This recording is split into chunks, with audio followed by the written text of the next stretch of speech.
Welcome back. आप देख रहे हैं एटी मनी बनो अपना फाइनेंस मिनिस्टर। मैं हूं आपके साथ कविता थपलियाल और अब शो को आगे बढ़ाएंगे और रुख करते हैं बाकी तमाम मुद्दों पर जो कि फाइनेंशियल प्लानिंग से जुड़े हुए हैं। और इसके लिए हमारे साथ खास मेहमान भी जुड़ गए हैं, मनी स्कूल के फाउंडर अर्नव पंड्या और वाइस एडवाइजर के सीईओ हेमंत उस्तगी। आप दोनों का स्वागत है इस पेशकश में। और चर्चा की शुरुआत हम करना चाहते हैं म्यूचुअल फंड में मिस सेलिंग को लेकर, जहां पर सेबी ने एक बार एक ऑब्जर्वेशन निकाली है जिसको लेकर जल्द कदम उठाने की भी बात है। तो हेमंत जी, पहले तो ये बताएं कि जिस म्यूचुअल फंड में मिस सेलिंग की बात सामने आ रही है, जो सेबी ने भी हाईलाइट की है, वो दरअसल मामला क्या है?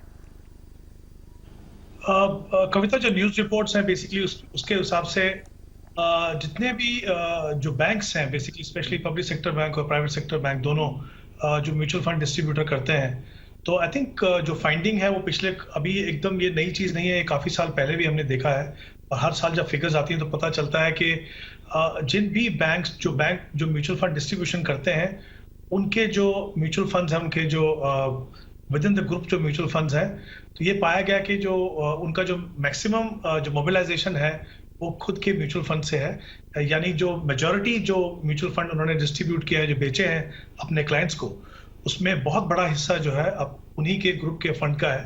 तो इशू ये आ रहा है कि अगर ऐसा हो रहा है कि कई कई केसेस में तो 70% टू 100% भी जो कमीशन उनको मिल रहा है वो अपने ही म्यूचुअल फंड से मिल रहा है, तो कहीं ना कहीं इशू ये आ रहा है कि कहीं ऐसा तो नहीं हो रहा है कि आप सिर्फ अपने म्यूचुअल फंड के जो प्रोडक्ट्स हैं वही अपने क्लाइंट्स को आप ऑफर कर रहे हैं, क्योंकि ये बहुत ही इंपॉर्टेंट इशू है। देखिए, म्यूचुअल फंड जब आप फर्स्ट टाइम किसी को इंट्रोड्यूस करते हैं तो एक ट्रस्ट बहुत इंपॉर्टेंट फैक्टर होता है, क्योंकि जो रिटेल इन्वेस्टर्स हैं उनके लिए एकदम नया प्रोडक्ट होता है, अंडरस्टैंडिंग नहीं होती, तो वो चाहते हैं कि हम किसी ऐसे इंस्टीट्यूशन से या किसी ऐसे इंडिविजुअल से डील करें जिनको हम ट्रस्ट कर सकें, जो हमें सही तरीके से गाइड करे, बताए कि ये मार्केट लिंक प्रोडक्ट्स क्या है, ये हमारे पोर्टफोलियो में क्या कर सकते हैं।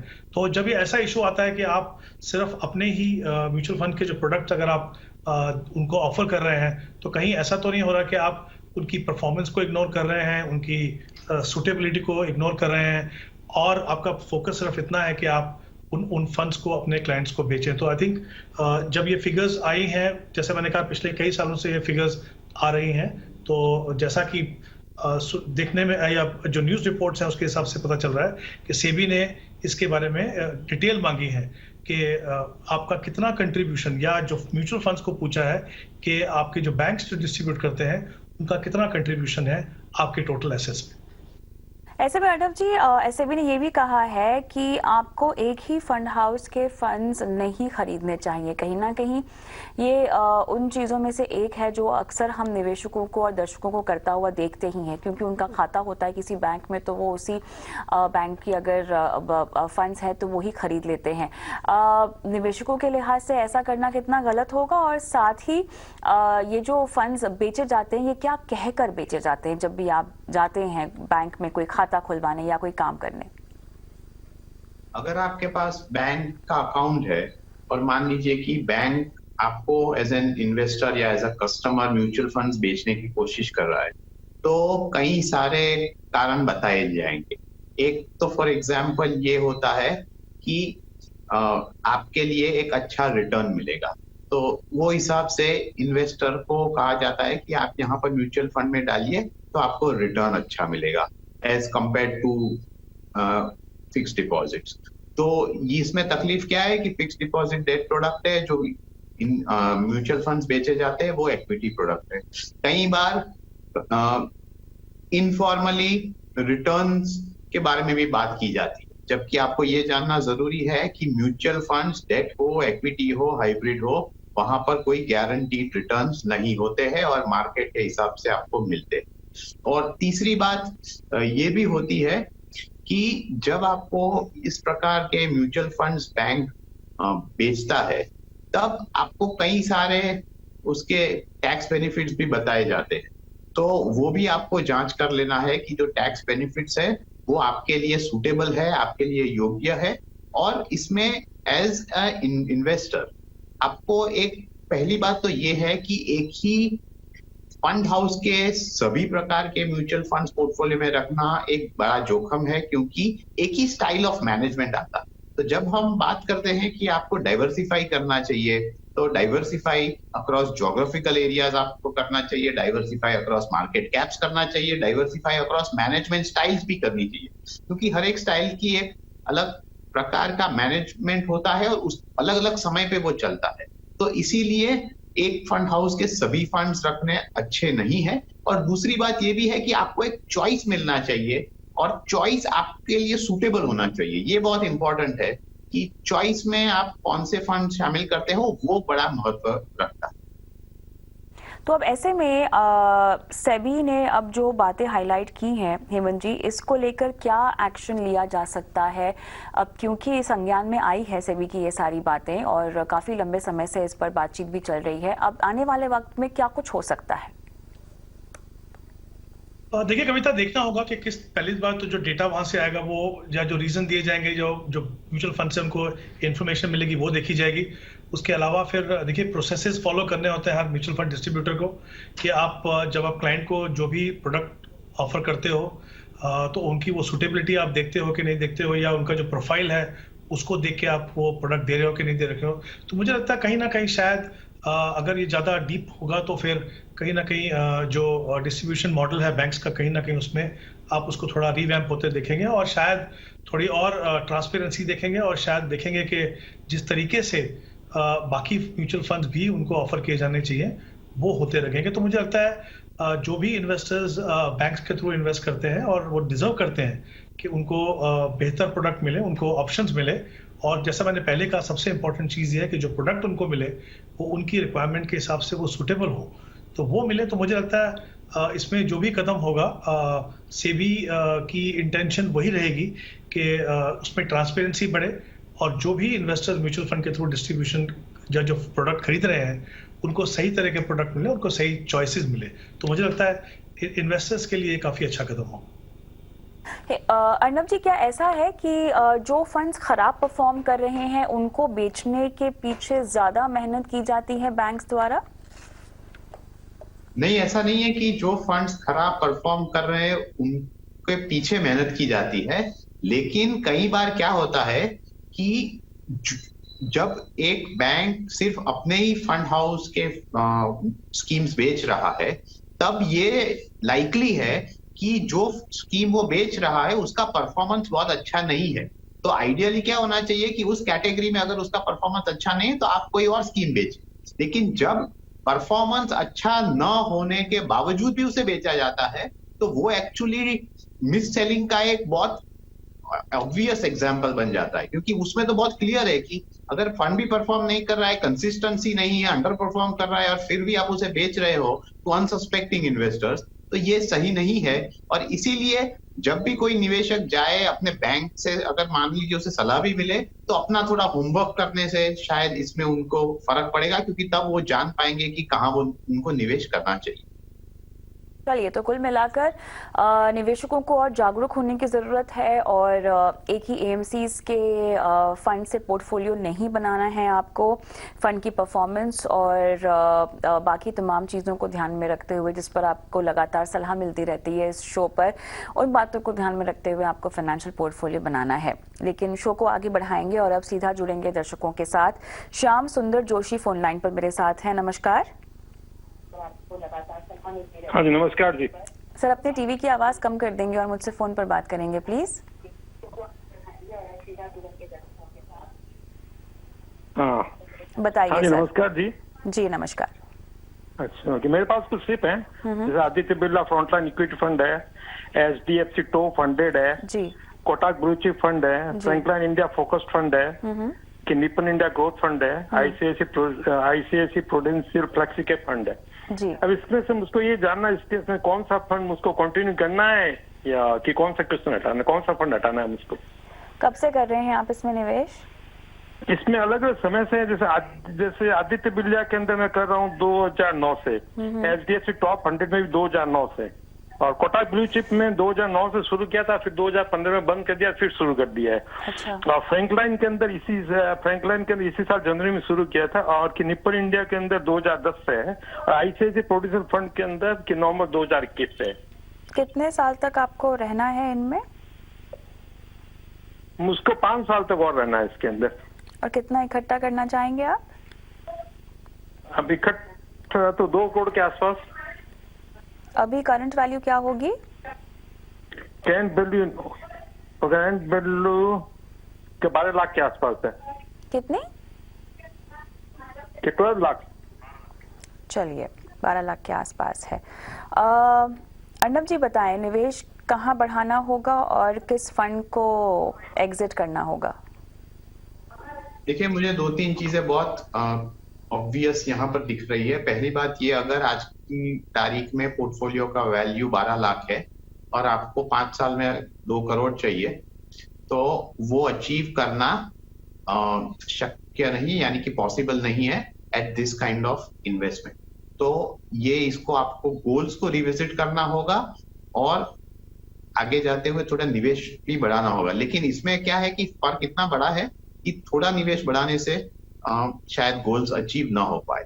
दूसरी बात यह है कि एक लॉन्ग टर्म इन्वेस्टर है, तो उन्होंने ओवर अ डेकेड से निवेश किया हुआ है। ये रेगुलरिटी ऑफ इन्वेस्टमेंट एक बहुत अच्छी बात है, लेकिन जिस तरह से मैं फंड का कॉम्पोजिशन देख रहा हूं, उससे ये भी मुझे लग रहा है कि इन्होंने अपने फंड्स को मॉनिटर केयरफुली नहीं किया है, क्योंकि इसमें कोई बदलाव ही नहीं आए हैं, क्योंकि बहुत सारे फंड्स है जो बहुत लंबे समय से चल रहे हैं। अब तीसरी बात आती है कि हम इसमें कौन से बदलाव करने चाहिए। पहली बार हम देखें पोर्टफोलियो के कॉम्पोजिशन में, तो लार्ज कैप फंड्स काफी सारे हैं, यानी कि 3 लार्ज कैप फंड्स है, एक फ्लेक्सी कैप फंड है, यानी कि लार्ज कैप फंड्स का एक्सपोजर बहुत ज्यादा है यहाँ पर। तो उनको 3 में से 2 लार्ज कैप फंड्स कम करने चाहिए। पहली बात तो ABSL का फ्रंटलाइन इक्विटी और HDFC टॉप 100, ये 2 फंड्स में जो निवेश जा रहा है वो उनको बंद कर देना चाहिए। HDFC टॉप 100 का जो निवेश जा रहा है वो कोटक ब्लू चिप में वो शिफ्ट कर सकते हैं। और क्योंकि ये पोर्टफोलियो में सिर्फ एक और मिड कैप फंड ही है, कोई स्मॉल कैप फंड नहीं है, तो जो ABSL का जो लार्ज कैप का निवेश था 3,500 का अमाउंट, वो एक स्मॉल कैप फंड जो SBI का स्मॉल कैप है वहां पर वो शिफ्ट कर सकते हैं। इसके अलावा जो फ्रैंकलिन इंडिया का जो एक फोकस्ड फंड है, उसे भी वो शिफ्ट करके पराग परिक के फ्लेक्सी कैप में बदल सकते हैं। तो ये सब करने से क्या होगा कि जो ओवर डिपेंडेंस है ऑन लार्ज कैप पोर्टफोलियो में वो कम हो जाएगा, थोड़ा इवन बैलेंसिंग आ जाएगा, और इसके साथ थोड़ा स्मॉल कैप का एक्सपोजर भी बढ़ेगा, जिससे थोड़े ओवरऑल पोर्टफोलियो में बैलेंस आए और ग्रोथ की क्षमता रहे। चलिए, कोई और सवाल आपने पूछना है श्याम सुंदर जी? बस यही पूछना था मुझको। ठीक है, एक बार मुझको फिर से बता दीजिए कि पारंपरिक PP फ्लेक्सी के फंड का कितना इन्वेस्ट करूं, कितने की SIP करनी है? जो पूरा अमाउंट फ्रैंकलिन इंडिया में जा रहा है वो आप पराग परिक में शिफ्ट कर। चलिए आगे बढ़ेंगे और अगले दर्शक का सवाल मैं लेना चाहूंगी। अयांश जैन क्या फोन लाइन पर है मेरे साथ? हाँ मैडम। हाय, गुड इवनिंग, क्या करते हैं आप? मैडम मैं बिजनेसमैन हूँ, मेरे कपड़े का काम है, कपड़े का बिजनेस है। चलिए बताइए, आपने इसी साल अप्रैल से शुरुआत की अपने इन्वेस्टमेंट की 23,000 रुपए से? Yes madam. ओके, और आपको निवेश और बढ़ाना है 2,000 से? हाँ मैडम, 2,000 का और बढ़ाना है। इसके अलावा मेरा PPF के अंदर भी जा रहा है, बट अभी अपन म्यूचुअल फंड के लिए जानना था मेरे को। हाँ हाँ, ठीक है। तो एक साथ ये 6 फंड्स में डाला था कि कुछ पुराने भी इन्वेस्टमेंट्स हैं आपके? नहीं, ये एक साथ ही स्टार्ट किया था मैंने अप्रैल 2022 से। जो अमाउंट मैंने आपको भेज रखा उसी रेशो में मैंने डाला था। ओके, हेमंत जी बताएं। देखिए कविता, जैसे आपने बिल्कुल ठीक कहा, इनकी जो इन्वेस्टमेंट है अभी वो 23,000 रुपीज पर मंथ है।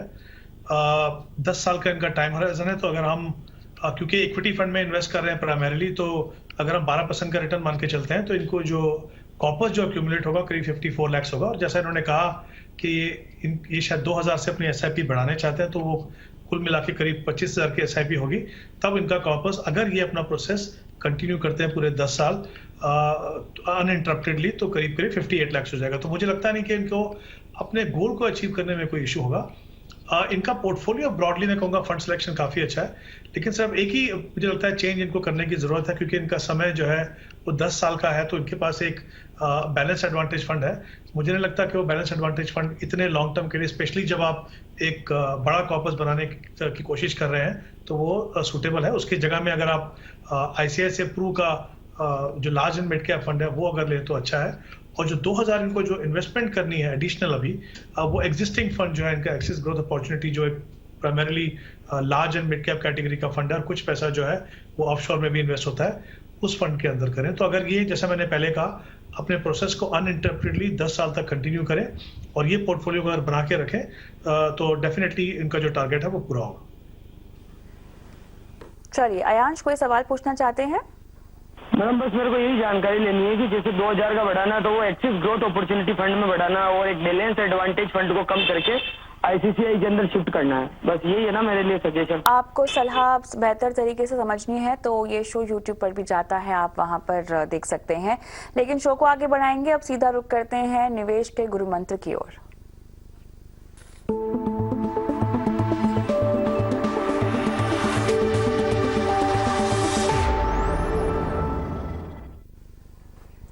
बताएं अर्नब जी, आपने क्या निवेश का गुरु मंत्र आज देना है? आपके पास कोई भी लोन हो तो लोन के जो इक्वेटेड मंथली इंस्टॉलमेंट, जिसे हम EMI कहते हैं, वो किस तरह से कैलकुलेट किया गया है और कितनी रकम आप इंटरेस्ट में भर रहे हैं, कैपिटल में भर रहे हैं, वो जानना आपके लिए बहुत जरूरी है। क्योंकि जिस प्रकार से इंटरेस्ट रेट का कैलकुलेशन होता है, किस समय के बाद इंटरेस्ट रेट चेंज होता है फ्लोटिंग रेट इंटरेस्ट लोन में, ये जानने से आपको अपने लोन के आउटस्टैंडिंग के बारे में भी पता चलेगा।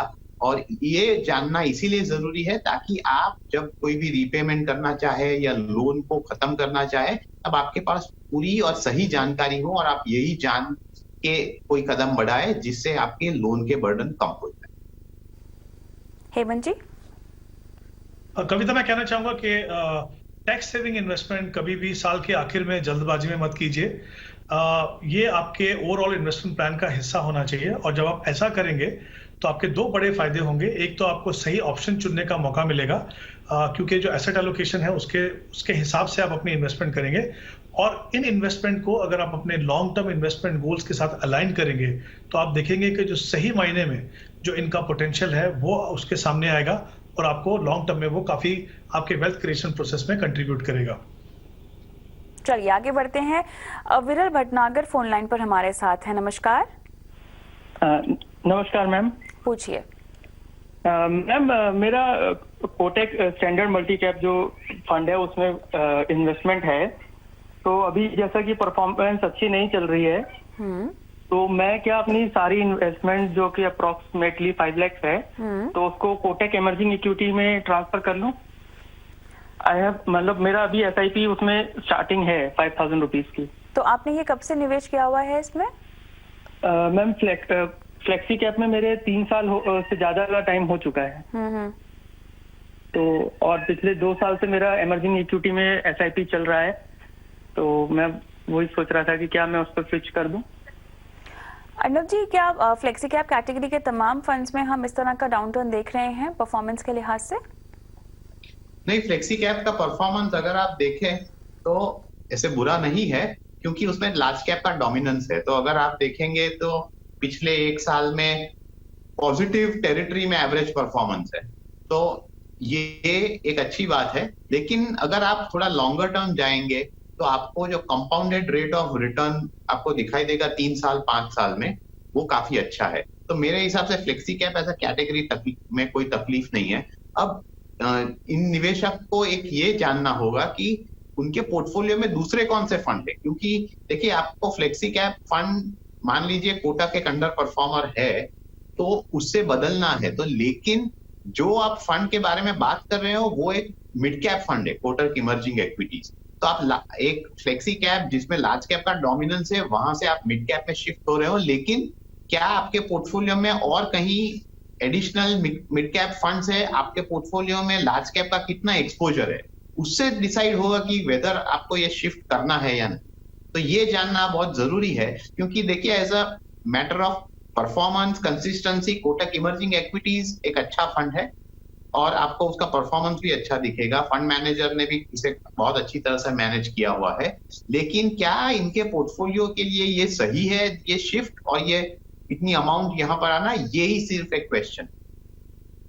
ये अगले कॉलर हमारे साथ सत्येंद्र उपाध्याय भी हैं जो अपना सवाल पूछना चाहते हैं। बताइए उपाध्याय जी, क्या सवाल है?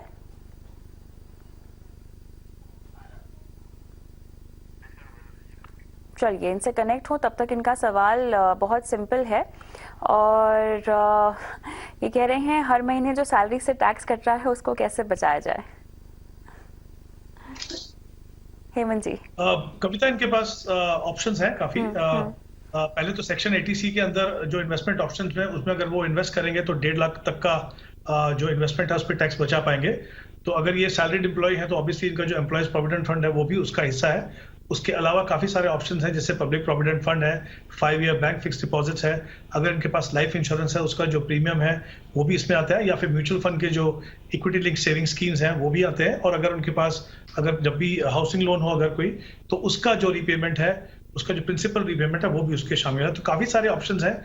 1.5 लाख तक की इन्वेस्टमेंट करके इस पर टैक्स बचा सकते हैं। इसके अलावा सेक्शन 80D में जो हेल्थ इंश्योरेंस प्रीमियम है 25,000 रुपए तक, उस पर भी इनको छूट मिल सकती है और उसमें 5,000 रुपीज जो है वो हेल्थ चेकअप के लिए आता है।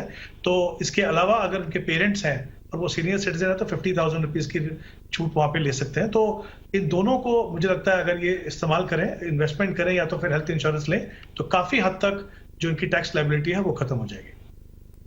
चलिए उम्मीद करते हैं यहाँ पर इन्होंने सलाह नोट डाउन कर ली हो। और इसी के साथ अर्नब जी आपका, हेमंत जी आपका बहुत बहुत धन्यवाद, समय निकाला दर्शकों की फाइनेंशियल प्लानिंग की है। मुझे भी इजाजत दें, लेकिन जाते जाते एक वो नंबर जो कि हमारा व्हाट्सएप नंबर है, इस नंबर पर अपने सवाल आप हम तक पहुँचा सकते हैं और आपके सवाल हम शो में शामिल करेंगे, कराएंगे आपकी लाइव फाइनेंशियल प्लानिंग। 9619873567 ये वो नंबर है जहाँ पर आपको अपने सवाल हम तक पहुँचाने हैं। दीजिए इजाजत, नमस्कार।